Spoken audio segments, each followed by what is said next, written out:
بسم الله الرحمن الرحیم. باز هم دکتر بابری حاضر است که در سلسله کیس پریزنتیشن ها کیس نمبر 719 که عبارت سپسیس می باشه خدمت ام مسلکان عزیز خود در داخل افغانستان از طریق وبسایت، فیسبوک و یوتیوب دکتران برای افغانستان تقدیم نمایم.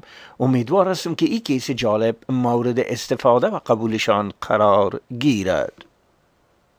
ام مسلکان عزیز و گرامی، السلام علیکم.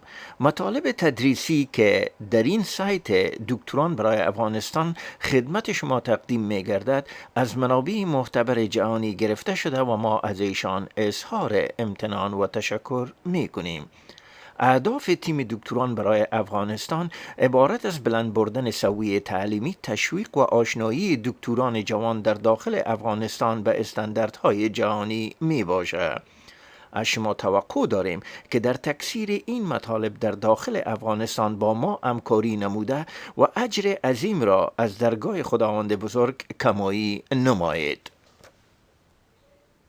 سبب مراجعه و تاریخچه مریض بر ما حکایت میکنه که یک مریض 60 ساله می باشه، توسط فامیل اون از شما آورده میشه همراه با یک حالت بی‌حالی، خواب‌آلودگی و تغییرات حالت شعوری از یک روز به این طرف. قرار حکایه خانم مریض از یک روز به این طرف مریض از دردهای فلنک چپ شکایت می داشته باشه. همچنان در این مدت مریض از خستگی و ضعیفی عمومی شاکی می باشه. مریض در خانه به خواب میره، بعد از بیدار شدن از خواب حالت شعوری نرمال نمی داشته باشه. مریض سابقه شکر خون و سنگهای کلیوی می داشته باشه. اخیراً یورینری ترک انفکشن را هم گذشتانده می باشه. مریض از تب، سرفه و دردهای صدری شکایت نمی کنه.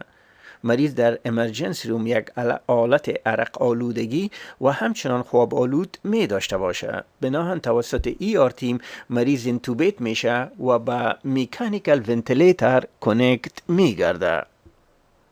از نقطه نظر پس مدیکال هیستوری مریض سابقه دیابت و هایپرتنشن از 10 سال به این طرف می داشته باشه. همچنان سابقه UTI و سنگهای کلیوی می داشته باشه. از نقطه نظر سرجیکال هیستوری سابقه لیتوتریپسی برای رینال ستون نزد مریض انجام شده می باشه. از نقطه نظر سوشال هیستوری 2 سیگار پر دی سیگرت می کشه و از مشروبات الکلی به صورت سوشال استفاده می کنه. آلرژی نداره. ادویه که مریض استفاده میکنه شامل اسپرین، اتروواستاتین، رامیپریل و متفورمین می باشه. از نقطه نظر فیزیکال اگزامینیشن یک شخص میان سال چاق، لتارژیک و عرق آلود و در رسپیراتوری دیسترس قرار می داشته باشه. وایتال ساین نزد مریض یک تاکیکاردیا یعنی حرکات قلب مریض 142 در یک دقیقه، تو مریض 38.1 دیگری سانتیگراد می باشه. همچنان مریض تاکیپنیا یعنی حرکات تنفسی مریض 38 در یک دقیقه می باشه. مریض چاق بوده، BMI مریض 43 می باشه.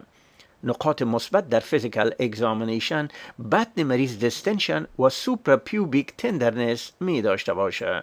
از نقطه نظر CNS مریض لتارژیک می باشه. در معاینات لابراتوری در CBC مریض یک گلوکوسیتوز 14000، در BMP مریض های 9 گپ متابولیک اسیدوز، BUN مریض 29، کراتینش 2.5 یعنی ازوتیمیا می داشته باشه. همچنان ارتریال بلاد گاس مریض همراه با 3 لیتر اکسیژن نازوکانولا های گریدین هایپاکسیمیا نشان میده. در یورین انالیز مریض نایتریت پازیتیو می باشه که دلالت به UTI می کنه. همچنان مریض تروپونینش مایلی پازیتیو، پرو بی ان پی مریض 7010 بلند می باشه. لاکتید لیول 3.2 بلند می باشه. چست اکسری مریض اگر شما توجه کنین لفت هم دیافرام به درستی دیده نشده و رتروکاردیاک دنسیتی دیده میشه. غیر از او انریمارکبل می باشه.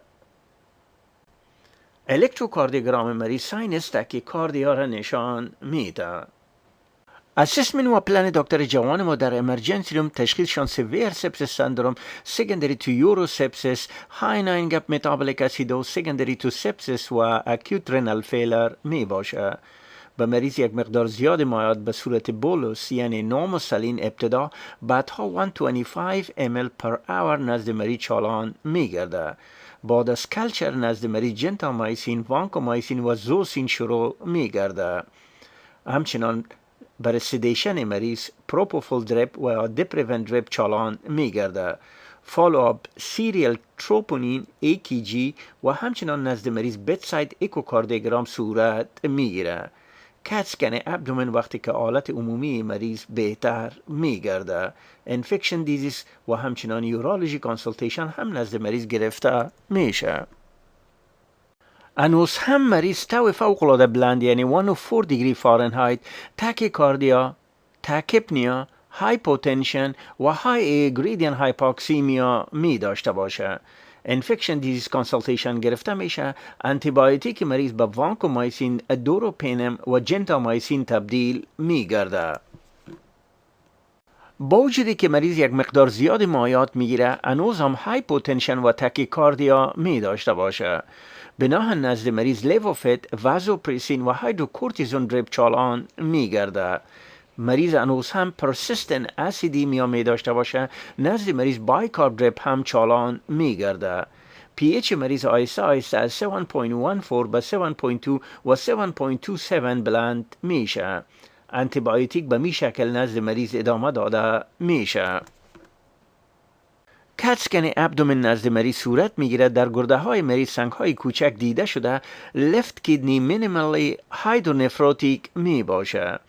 همچنان نزد مریض گالستون و کانسولیدیشن در لفت لور لوب و لفت پلورال فیوژن هم دیده شده میتونه. یورولوژی ایوالویشن گرفته میشه. اونا در این وقت کدام عمل جراحی را انجام نمیتن، توصیه میکنن که توسط انترونشن رادیولوژیست نزد مریض باید که نفراستومی صورت بگیره. بعدها مریض توسط انترونشن رادیولوژیست نفراستومی گرده چپ نزد مریض صورت میگیره، به خاطر که مریض هایدرونفروسیس می داشته باشه. همچنان با انتیبیوتیک فلوید و نفراستومی آیسته آیسته وضع عمومی مریض بیبود حاصل میکنه. وایت بلاد سل پلیتلیت و بایکارب مریض به طرف نرمال شدن میره. کراتین مریض هنوز هم 4.4 بلند باقی میمانه. البته مایکروبیولوژی نتیجه بلد و یورین کلچر نشان میده کلیبسیلا نمونیا پازیتیو می باشه که سنسیتیو مقابل تمام انتیبیوتیک می باشه. بناهن نزد مریض وانکومایسین و جنتامایسین قطع می گرده. آیسته آیسته وضع عمومی مریض بیبود حاصل میکنه. مریض اکستوبیت میشه، از میکانیکل ونتیلیتر بیرون میشه. همچنان وازوپرسور در نزد مریض قطع میگرده. ادرار مریض به طرف نرمال شدن میره. همچنان دوباره مریض توسط یورولوژیست معاینه میشه. سیستاسکوپی نزد مریض صورت میگیره و لفت استنت در حاله به مریض گذاشته میشه. بعدها کراتین مریض از 4.3 با 1.3 به طرف نرمال شدن میره. بعدها مریض به رگولار فلور و بالاخره رخصت شده. مریض به یورولوژی و مدیکل کلینیک اپاینتمنت میتن که از اوت پیشن کلینیک فالوآپ نمایه. مروارید هایی را که دکتر جوان ما درباره از این کیس دلچسب بر ما جمع آوری کرده قرار ذیل می باشه. البته SIRS و یا Systemic Inflammatory Response Syndrome از نقطه نظر تعریف وقتی که مریضا دو یا بیشتر از کریتریای پایانی را می داشته باشه، یعنی مریض هایپرترمیا و یا هایپوترمیا، تاکیکاردیا، تاکیپنیا و یا PaCO2 مریض کمتر از 32 می باشه. همچنان اگر مریض لوکوسیتوسیس یعنی وایت بلد سل بالاتر از 12,000 و یا لوکوپینیا و وایت کاونت کمتر از 4,000 و یا 10% بندیمیا داشته باشه. اگر دو و یا بیشتر از این کریتریا را می داشته باشه به نام Systemic Inflammatory Response Syndrome یاد می کنن. سپسیس وقتی گفته میشه که مریضا SIRS و همچنان probable sources of infection در نزد مریض موجود باشه. سیویر سپسیس سندروم وقتی گفته میشه که مریض سپسیس و ارگان دیسفانکشن و یا ای که مریض هایپوتنشن می باشه و امرای فلوید چالش ریسپاند می کنه. سپتیک شاک وقتی گفته میشه که مریض با وجودی که فلوید چالش به مریض داده میشه هنوز هم نزد مریض هایپوتنشن وجود می داشته باشه و شما مجبور میشین که نزد مریض وازوپرسور چالان نمایید. از نقطه نظر پاتوفیزیولوژی سپسیس باید به خاطر داشته باشین مقابل انویژن بادی توسط مایکرو ارگانیزم انفلاماتوری کاسکید و کوآگولیشن کاسکید اکتیویت گردیده باعث مایکروواسکولار ترومبوسیس، کاپیلری لیک، وازودایلیشن و فری رادیکال دمیج در تمام انساج دیده شده میتونه. در قسمت تداوی مریضای سویر سپسیس سندروم، early recognition، fluid resuscitation، هرچی زودتر باید در نزد مریضا سورس انفکشن تحری و انتیبیوتیک نزد مریضا بعد از کلچر چالان گرده. همچنان رسپیراتوری و CNS سپورت و جنرال سپورتیو کیر در نزد مریضا ادامه داده میشه. البته در قسمت 6 اور بندل باید خدمت شما عرض کنم بندل عبارت از کلکشن کارهایی می باشه که شما در ظرف 3 ساعت و 6 ساعت نزد مریضا انجام میدین. در ظرف 3 ساعت باید که لکتید مریض فرستاده شود، پان کلچر نزد مریض صورت بگیره و انتیبیوتیک پراپر در نزد مریضا چالان گرده. در ظرف 3 ساعت اول فلوید ریسوسایتیشن یعنی مریضایی که هایپوتنشن می باشه باید بیشتر از 30 ml پر کیجی فلوید در نزد مریضا تزریق گردد. در ظرف 6 ساعت اول بعد از اینکه نزد مریضا فلوید ریسوسایتیشن صورت میگیره، اگر نزد مریضا هنوز هم هایپوتنشن می باشه باید نزد مریضا وازوپرسور که عبارت از لیووفت و یا نورپنفرین می باشه نزد مریضا چالان گرده. اگر فشار خون مریضا یا مین ارتریال بلاد پرشر مریضا بالاتر از 65 mm of mercury توسط لیووفت نمی گرده، وازوپرسور دوم عبارت از وازوپرسین می باشه.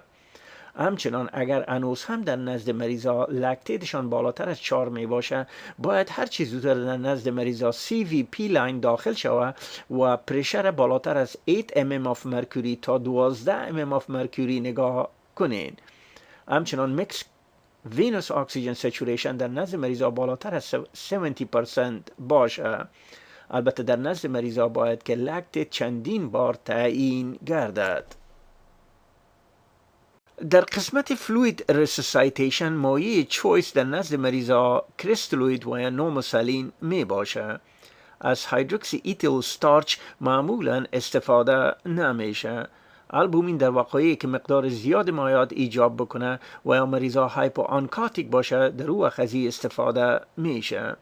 هموگلوبین 7 در نزد مریضا قابل قبول می باشه. نورپنفرین فرست چویس آف وازوپرسور می باشه. اگر مریضا همراه با نورپنفرین مین ارتریال بلاد پرشرشان بلند نره، وازوپرسور دوم شامل وازوپرسین می باشه. دوپامین در نزد مریضا استفاده نمیشه به خاطر که باعث کاردیاک اریتمیا میگرده. اگر که کاردیاک اوتپوت مریضا پایین می باشه شما میتونین از دوپامین هم استفاده نمایین. مریضایی که در حالت شاک می باشه معمولا در نزد از اینا 200 میلی گرم هیدروکورتیزون اوور 24 اور توصیه میگرده با اشتباه ادرینال انسوفیشنسی. در قسمت رسپیراتوری سپورت ما معمولا از لنگ پروتکتیو استراتژی یعنی لو تایدل والیوم 6 ml پر کیجی و پلاتو پرشر کمتر از 30 سانتی متر آف واتر در مریضای ARDS باید مراعات گردد. در قسمت سیدیشن پروتکل معمولا بعد از 24 ساعت باید مریضا دوباره بیدار گردند. تا حد امکان از نیوروماسکولار بلاکینگ اجنت باید استفاده نگرده. همچنان گلوکوز خون مریضا را کمتر از 180 میلی گرم پر دیسی لیتر ما نگاه می کنیم. همچنان اورال و یا انترال فیدینگ در ظرف کمتر از 48 ساعت باید نزد مریضا دوباره شروع گردد. همچنان باید خدمت شما عرض کنم برای بهبود این پروگرام تعلیمی و عامل منفعه ما به نظریات همکاری پیشنهادات شما ضرورت داریم. لطفاً امرای محترم دکتر سب ناصر اوریا که مسئول و مرتب وبسایت و فیسبوک دکترز فار افغانستان می باشه از طریق ایمیلشان naseroria@yahoo.com تماس حاصل کنید. تا تا کیس های بعدی، خداوند یار و مددگار شما. السلام علیکم.